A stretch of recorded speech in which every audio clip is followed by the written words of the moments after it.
Assalamualaikum warahmatullahi taala wabarakatuh. Alhamdulillah wassalatu wassalamu ala Rasulillah Muhammad ibn Abdullah wa ala alihi washabbihi wa wala.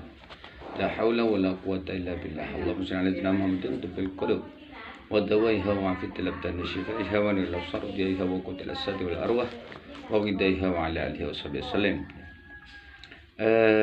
Teman-teman seluruh Nusantara ya, mengapa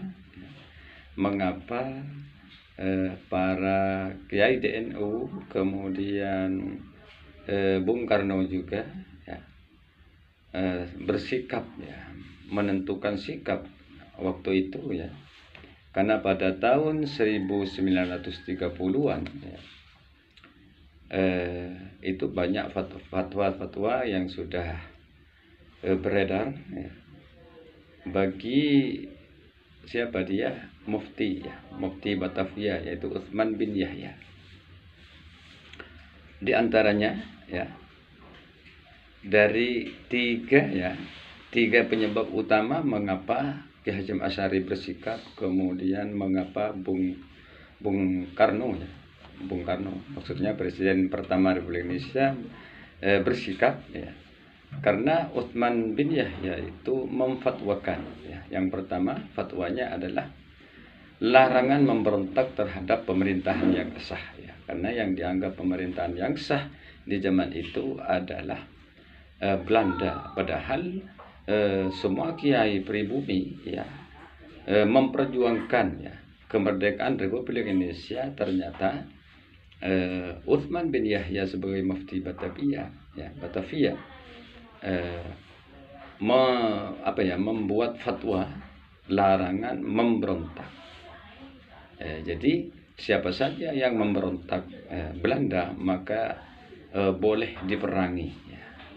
Artinya Belanda dengan semena-mena, dengan sekuat tenaga mau membersihkan, mau menghabiskan para kiai di Indonesia.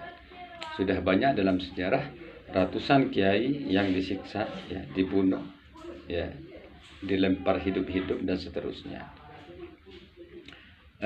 Kemudian ya, karena Utsman bin Yahya, fatwa yang kedua larangan mengedarkan Al-Quran ya. Larangan mencetak Al-Quran, atau kalau yang sudah dicetak tidak boleh diedarkan ya, yaitu tafsir Al-Quran yang ditulis oleh Abdul Rauf As-Singkili ya. Karena di dalamnya itu menjelaskan bahwa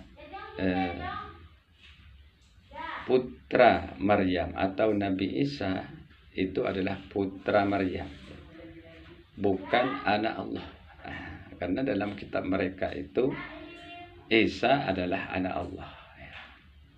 Padahal yang sebenarnya dalam Al-Quran itu yang sudah diterjemahkan oleh Abdul Rauf As-Singkili adalah menjelaskan bahwa Nabi Isa itu hamba Allah, Nabi Allah, bukan anak Allah, tapi hanya anak Maryam.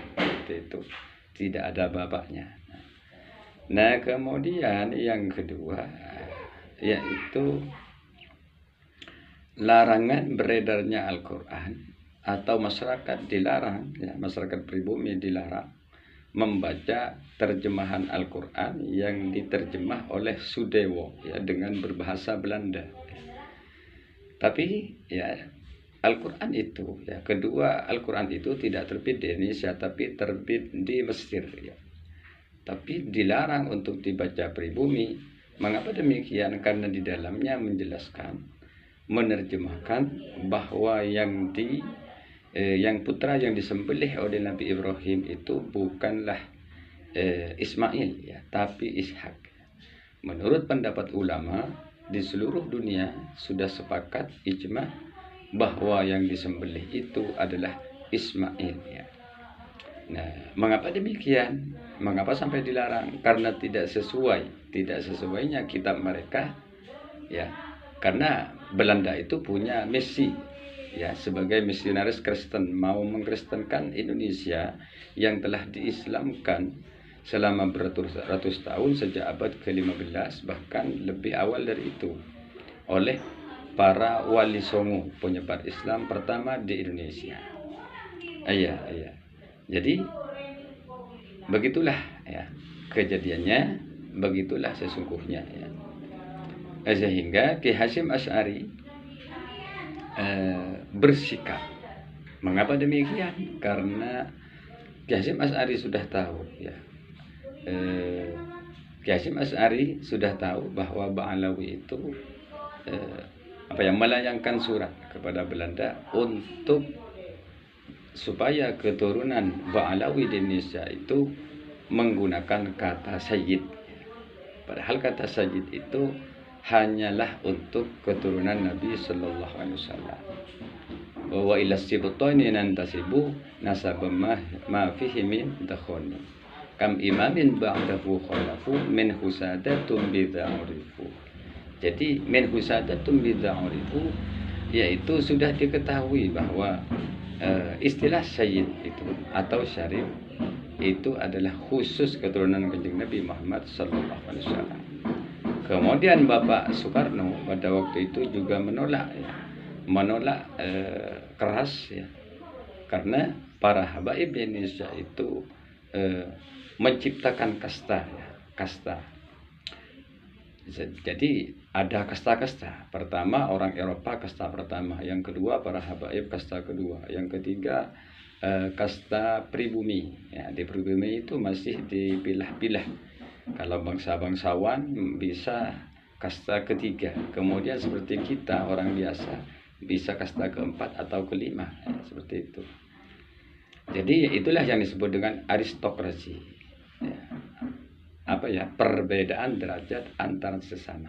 Nah, itulah hal-hal penting ya, hal-hal yang perlu dicatat.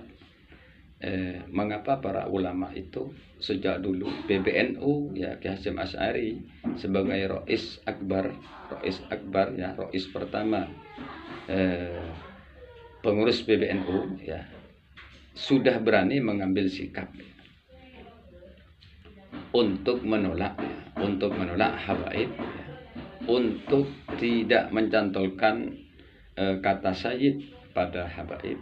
Ini berarti tidak sudah menolak bahwa mereka itu mencantolkan nasab kepada Rasulullah sallallahu alaihi wasallam secara tidak langsung ya, berarti menolak pencantolan nasab kepada Rasulullah sallallahu alaihi wasallam.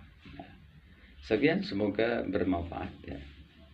Semoga bermanfaat terutama bagi muhibbin yang masih mencintai. Jangan salah mencintai, apalagi salah membenci.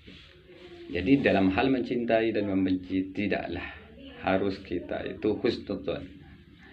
Kita harus tidak boleh salah dalam mencintai dan tidak boleh salah dalam membenci. Semoga bermanfaat.